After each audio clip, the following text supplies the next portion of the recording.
You have a government that spends far more money than it makes. Do you maybe have a teenager in your family who spends a lot more money than he or she makes?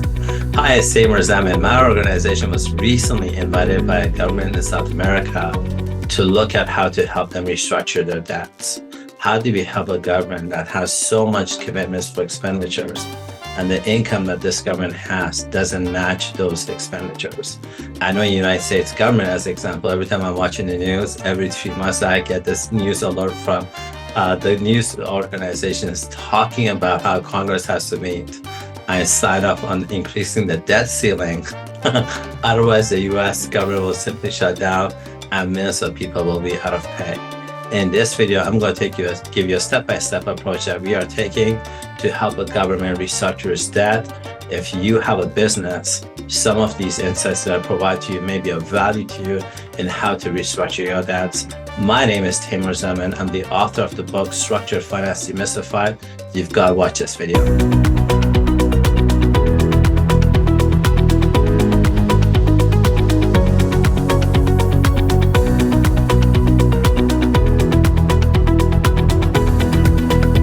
It's Tamer Zaman from Overhauling Global. My organization helps successful businesses leverage their cash, their assets, standards, grants, and so on to access capital that banks are primarily offering their VIP clients. We can do this because of our relationships, because of the volume of business we do with banks, and because of our experience in this sector. Nothing that I offer in this video should be considered as legal financial advice. The purpose of this video is strictly for entertainment and educational purposes only. So friends, I was recently invited to go to South America and meet one of the recently elected governments and meet the minister. And what I was told was, Tamer, our government has commitments for expenditures like providing public services, providing social services, and so on. And we have like 18 months to yield tangible results. We want to look at what your firm can do, what your firm can offer us to help restructure our country's debt so that we can pay our bills, but much more importantly, get reelected. So in this case, a lot of times when governments want to build infrastructure, invest in a company or corporation so it can create jobs, one of the often things governments do is they issue something called government bonds. The value of a bond of a government is a function of multiple different scenarios. One is your geography. If you are a government that's based in South America, as an example, Middle East as an example, places where there's a lot of uncertainty, that impacts the credit rating of your country, it impacts the credit rating of your banks, it impacts the credit rating or the ability to repay a loan. The second challenge that you have in terms of issuing a bond is something called currency risk. Whether you are using a US dollar, the British pound, or euros, or whatever currency is, those currencies fluctuate. The next risk you have is something called the banking risk. What's the credit rating of all the banks in your geography? So what's the geography's risk? What is the bank's risk? What is the currency risk? And a combination of all those things goes into the valuation and the credit rating of the bond that you as a government want to issue. So when a government has expenses far more than they have income, one of the things that they need to do is go talk to their debt holders. Hey, can I restructure this? Can I increase the time that I have to pay you? Can I lower the interest rates? Like things like that. Oftentimes, if you're in a geography that has uncertainty, it becomes very hard for institutional investors who will say, okay, you know what, I'm willing to do this or not. Institutional investors, generally speaking, don't like uncertainty, generally speaking. Oftentimes, when a creditor says, sorry, I don't want to increase my risk level, I don't want to increase the time in which you have to pay and so on, now that forces the organization, in this case the government, to rethink its value proposition, to rethink its strategy to pay off its debts and so on. And oftentimes they have to think about a creative way to refinance, to either reduce their expenses or to increase the amount of taxes or income that they're making. Here within Overhauling Global, proposition we give to this particular government was to leverage some of the cash that they have in their banks. Like if they have like $10 million as example, and the loan is, let's say, $100 billion as example, can we leverage a portion of the cash you have, like maybe 1% or 2% of the cash you have, and add it to that bond, that deal that you got going on to sweeten the deal. And by doing so, we can therefore go bring in or promise to bring in, I can legally use the word guarantee. Legally, I can use the word guarantee, but on best effort basis, a word that is very normal in our industry to use on best efforts for us to go to institutional investors and bring you a value proposition that you simply cannot refuse. I want to simplify this topic because it's actually very complicated and very complex. If you think about an orange juice manufacturer, when you go to a grocery and you buy orange juice, when you look at a certain product, it doesn't matter how many balls of orange juice you buy from that manufacturer. One of the things you will notice is the taste is consistent from one box to another box to another box of orange juice. Why? Because orange juice producers typically go to a process. They go to a process of acquiring the oranges, squeezing them, cutting them, whatever they do to turn it into liquid. But once they've got the orange juice itself, then they put concentrated stuff in it, like sugar, as an example. So next time you want to buy orange juice, just look at the amount of ingredients that's gone into that orange juice to sweeten it and so on. That way, every time you're getting a bottle of orange juice, the taste is consistent. Well, the same thing applies to bonds. When institutional investors are now willing to buy your bonds, you got to add something to that bond, some kind of a value proposition, some kind of additional liquid, some kind of a different structure, different way to package the bond up, so that it becomes very appealing compared to alternative options that the organization or the institutional investor has access to. So in our case, it was okay. How much? Who are the bondholders? We know that the bondholders were not placed there overnight. There's reason that the institutional organizations are there in terms of the bondholders. First, Goldman Sachs, Citibank, who is the owners of the bond or holders of the bond. What are their options? I think that was important. What are the types of bonds that has been issued? What's the current credit rating of this bond? What's the predictions of the future credit rating of the bonds? And now that we've got to understand that, how do we take funding or finances that the government has and leverage a portion of that and then package it up, the bond, restructure the bond, like complete a different package. So instead of just giving somebody, taking orange and squeezing and just giving the orange juice, can we take the orange, squeeze it, and add a bunch of other things to it to make it really appealing to that institutional investor that's there? Having said that, now that institutional investor will say, okay, I've got different bond options I can go to. This one is, if I, buy this now or hold it now, whatever, I get this benefit in 3 months, or I get this benefit in 9 months, or I get this. Like, however we structure is something that's confidential to us. It's not something I disclose on a YouTube video, but the thinking of the concept is something that's of value. How can I take the debt that in this case the government has and add things to that debt that make it very appealing to that institutional investor that's holding the debt? And in our case, it is the ability to bring in additional institutional investor for the client. So if their institutional investors are not interested, our institutional investors would be interested. And by taking maybe 1% or 0.5% or some portion of the loan, the amount of debt the government has in cash, leveraging that to put it back into the bond that the government has, we are able to bring in new institutional investors. If the existing institutional investor doesn't want to do a deal, that's fine.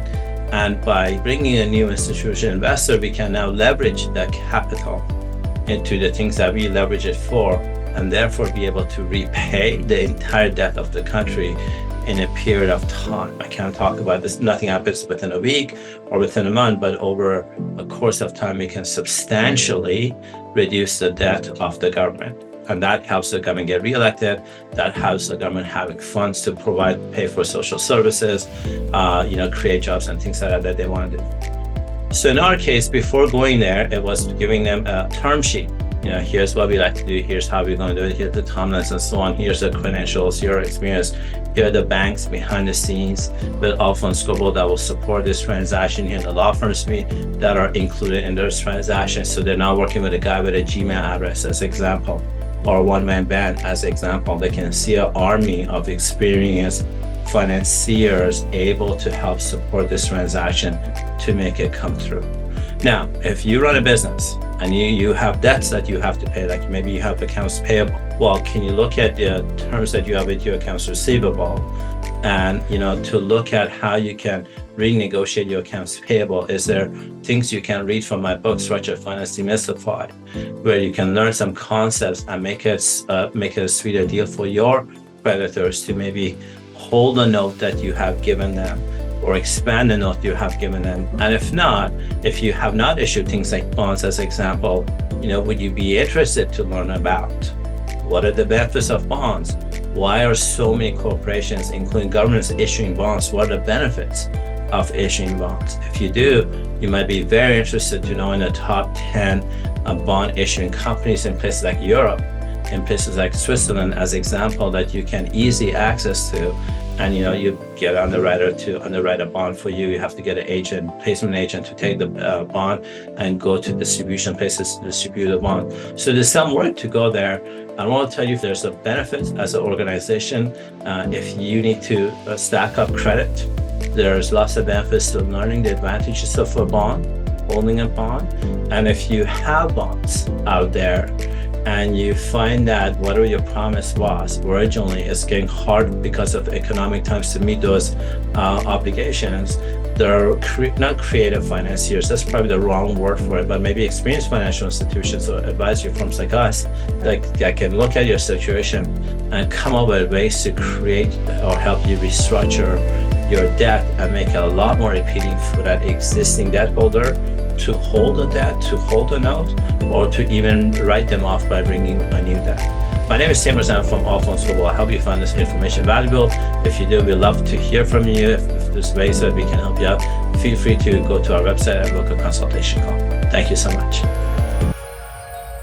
Hi friends, I now want to take a minute and answer some of your frequently asked questions. One of the common questions I get a lot is, Timur, we've learned a lot from you through your YouTube channel. How do we learn more? Can we fly down and meet your team? And the answer to all of that is yes, yes, and yes. If you want to learn more, my first invitation is to become a member of Overhauling Global. You simply go to our website, overhaulingglobal.com. You sign up to become a member for free. You get access to webinars, offshore events that we do, and content that we never, ever, ever, ever publish on YouTube. I promise you that it's worth becoming a member for sure. The second way that you can learn a lot is I'm a published author. Structured Financing Demystified, Hypergrowth, just multiple books on Amazon that you can get access to. I highly recommend going and checking out some of these books, getting engaged into some of the stuff, that strategies and tactics that we're using for ourselves, for our families, for our friends. You definitely want to check these things out for sure. Another question, I guess, Timo, why are you so passionate about getting a bank license? Why is that so important? Well, the truth is, our mission within Overhauling Global is to help businesses become self-funded for life. Imagine you run a coffee shop and I run a coffee shop. Imagine we buy the coffee beans from the same grower and my coffee shop is right across yours, like really right across yours. Our competition is probably nil. But if you have a bank license and I don't have a bank license, and let's say I made $500,000 and you made $500,000 in income, but if you have a bank license, you are depositing a bank license with the central bank of the country where you own your own private bank license. Let me repeat this again. You are depositing your money with the central bank of the country you have your bank license on. So $500,000 deposited with the central bank should give you a line of credit of 10 times multiples. So that means you get a line of credit of $5 million. Now it's not free money, it's a line of credit of $5 million.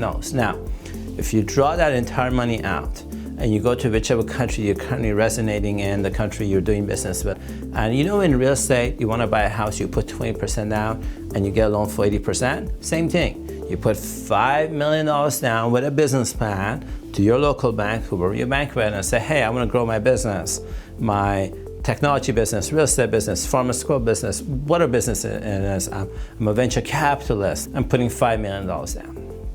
Your bank gives you a loan at four times more, so now you get a $20 million loan. Now it's not free money, it's $20 million loan What can you afford to do with $20 million that I cannot afford to do with $500,000? Could you invest in artificial intelligence? Could you invest in hiring better people? Could you invest in advertising? Hell, with that amount of money, could you even buy auxiliary businesses or invest in auxiliary businesses? I say you can, and that's why we within Allfunds Global are so passionate in helping clients become self-funded for life, and getting a private bank license is one of the vehicles that I am personally very passionate about helping clients on.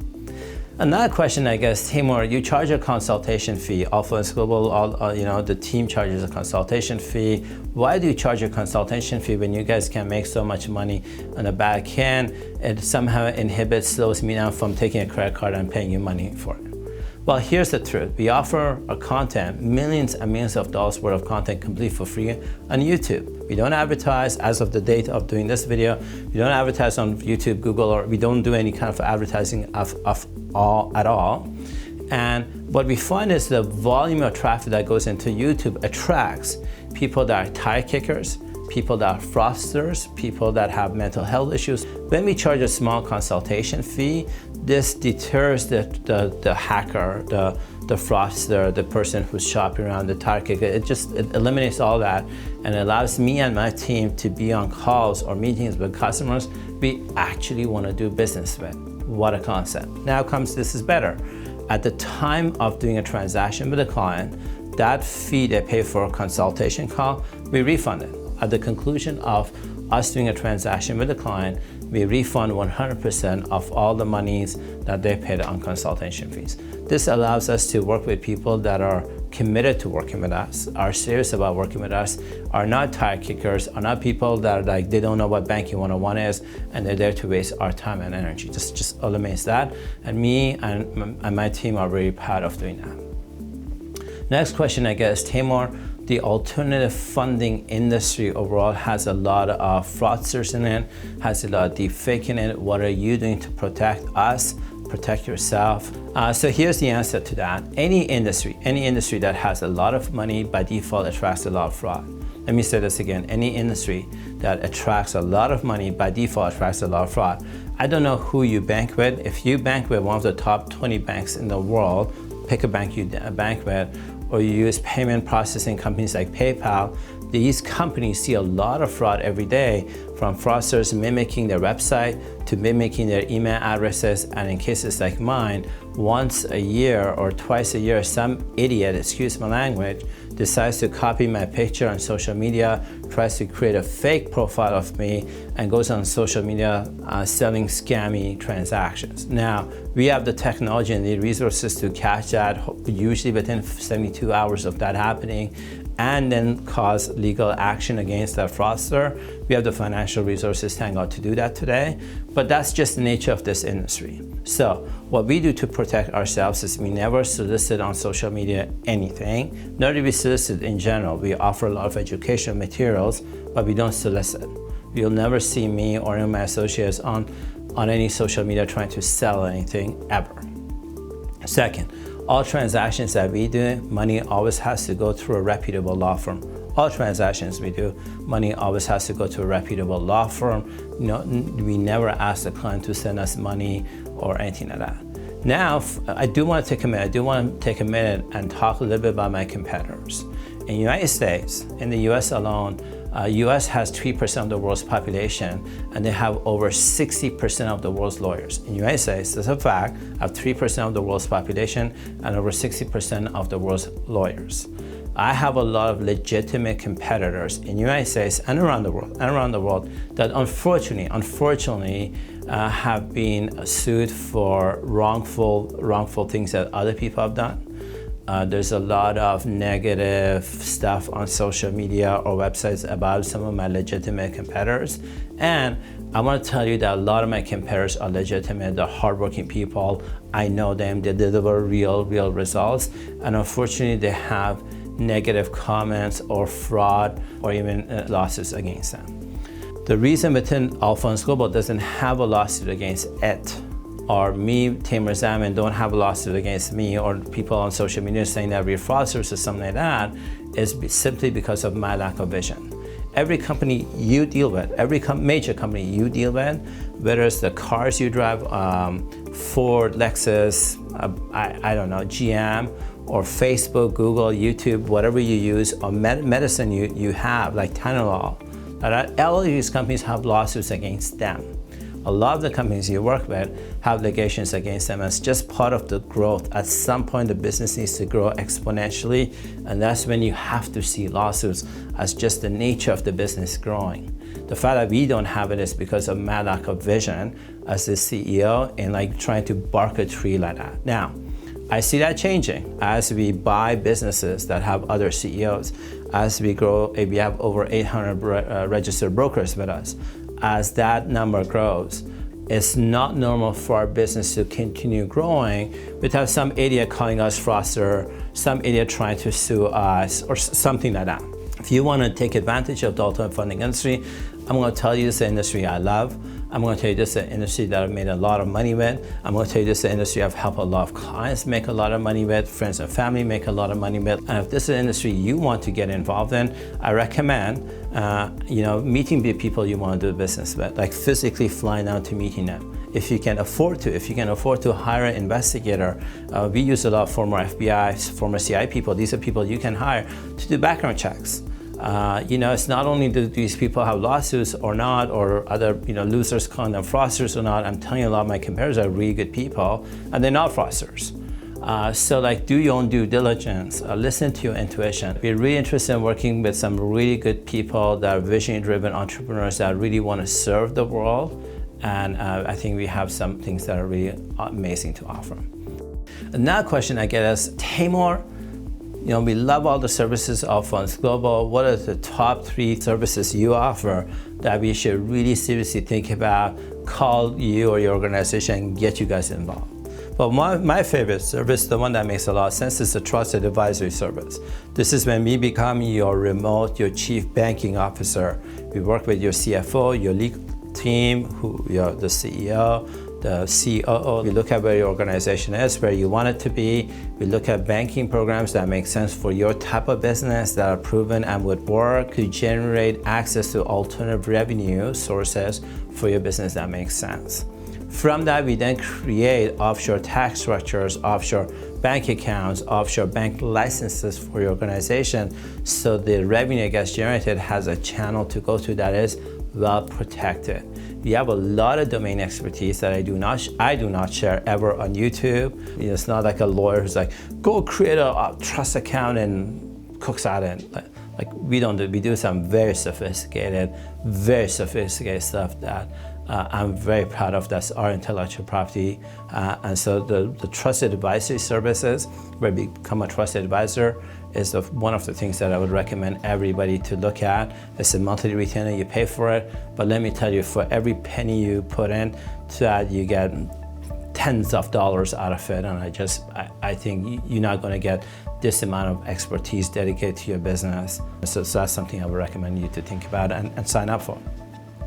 Second one is, if you're looking for access to capital, we have a lot of unique programs like Rent a Rich Uncle that we can support your organization as long as your organization is a successful business and not a startup, not somebody who's going bankrupt. It's a successful business that has real cash, real assets, and is generating something real, that's real growth.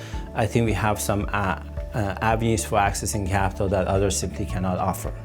And the final one that I love is we have a lot of asset management structures that are very unique to our intellectual property that I'd love to share with you. If you have assets, you want to grow, you want to get a bank license, you want to set up a trust, you want to work with multiple central banks, do some really cool stuff. I think I'm the only weirdest person that has real expertise and experience in doing this stuff. And so my name is Taimur. I'm from Funds Global.